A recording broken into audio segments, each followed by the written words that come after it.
Welcome back to the Make Money Building WordPress Websites online course. In the last video, we took a very brief look at what WordPress is and why it's such a great CMS for your new website and your client websites.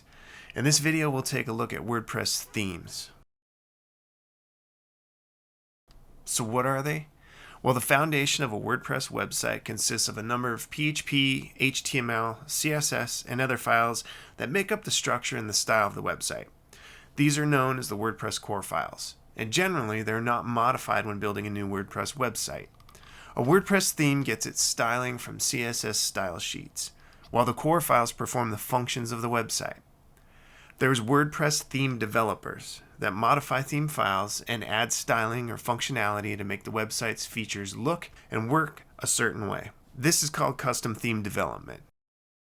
Those custom themes are often packaged up and made available for the general public to either download free from the WordPress theme repository or to purchase on networks like Envato. When you install a customized theme, you're installing these updated function and style files over the core. In some cases, you can develop on what are called child themes. A child theme inherits all the functionality of the parent theme, but allows you to make changes to styling and features that will not be overwritten if the parent theme is updated. In this course, we will be using only parent themes and making customizations that will not require code updates to core files. Once you master WordPress, you'll be able to easily identify if a project is best suited for the use of child themes or not.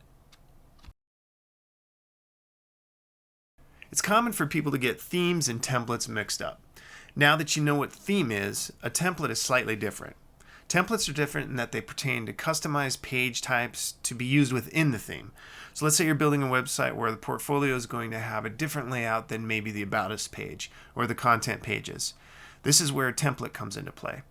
When you're creating your portfolio page, you can apply a template, and then that page will take on the structure defined in the template. A good WordPress theme should have a number of well-developed templates to help you build a robust and interactive website. We won't get into how to code your own WordPress themes or templates in this course, but you'll see them both in action, so it's important to understand what they are and how they work. In the next video, we're going to talk about WordPress plugins and explain what these website add-ons can do for you. See you there.